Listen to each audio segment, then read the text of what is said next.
5 സുന്ദരികൾ ഇന്നു മുതൽ എല്ലാ ദിവസവും രാത്രി 9:30 നമ്മുടെ സ്വന്തം സൂര്യ ടിവിയിൽ. അന്നോളം നിനക്ക് വേണ്ടി ഒന്നും ചെയ്യാൻ കഴിയാതെ പോയ ഞാൻ നിന്നെ കൊത്തിക്കീറാൻ വന്ന ഒരു ചെകുത്താനെ കൊലയ്ക്ക് കൊടുത്ത് ഞാനൊരു അമ്മയാണെന്ന് എന്റെ മനസാക്ഷി ബോധിപ്പിച്ചു. അതിലെ ശരി തെറ്റുകളൊന്നും അന്നും ഇന്നും എന്നെ ബാധിച്ചിട്ടില്ല. കാരണം ഇത്തിരി വൈകിയാണെങ്കിലും ഞാനും ഒരു അമ്മയായി. മകളറിയാതെ മകളെ സംരക്ഷിച്ചുകൊണ്ട്, മകളറിയാതെ മകളെ സ്നേഹിച്ചുകൊണ്ട്,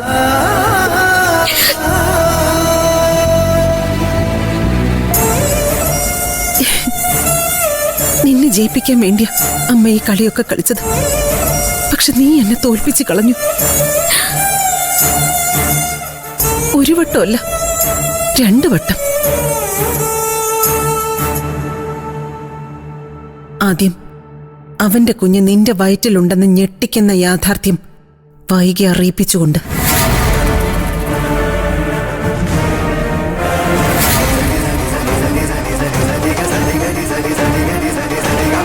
പിന്നെ ഇപ്പോ ആദി എന്ന സൗഭാഗ്യത്തെ ഒഴിവാക്കിക്കൊണ്ട്.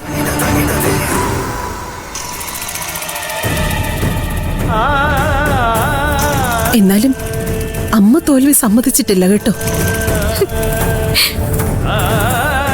നീ വിഷമിക്കരുത്, അമ്മയ്ക്കൊരു സങ്കടവുമില്ല.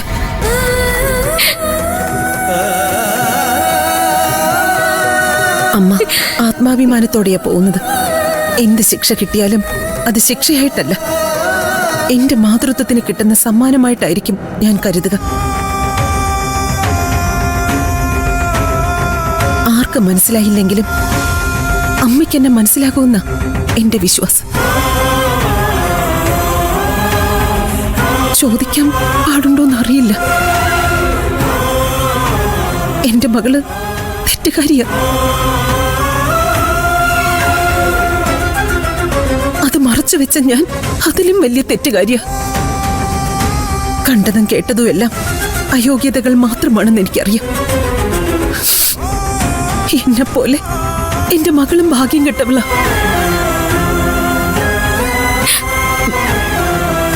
ചെമ്പകശ്ശേരിയിൽ ജയശങ്കിനി അമ്മയുടെ കൊച്ചുമരുമകളായി വന്നു കയറാനുള്ള യോഗ്യത അവക്കില്ലാതെ പോയി.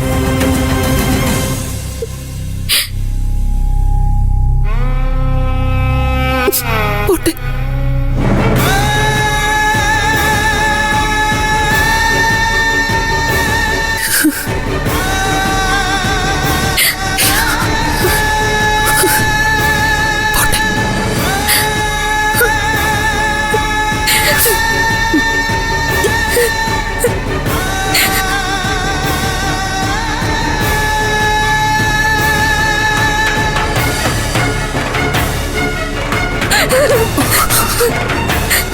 മോളെ,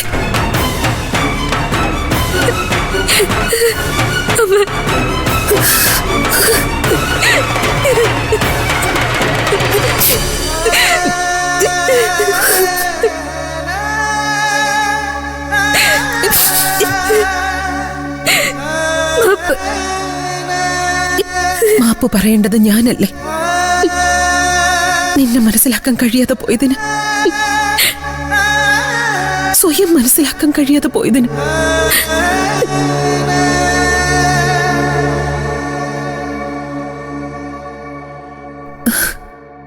FIR ചേർക്കാൻ ദത്തന് ഒരു കഥ കൂടി കിട്ടിയില്ലേ?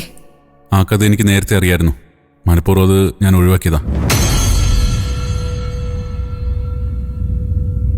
കാരണം ഒരു ഫയലിലും ഒരിക്കലും എഴുതി പിടിപ്പിക്കാൻ കഴിയാത്തൊന്ന് ഈ കഥയിലുണ്ട്. ആദിയും പൂജയും തമ്മിലുള്ള അനശ്വര പ്രണയം.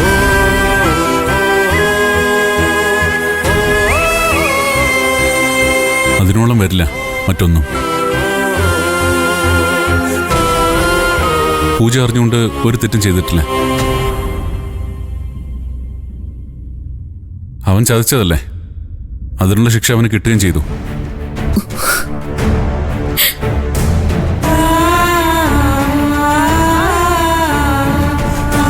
ഇനി എനിക്കുള്ള ശിക്ഷ നമുക്ക് പോകാൻ ദത്ത.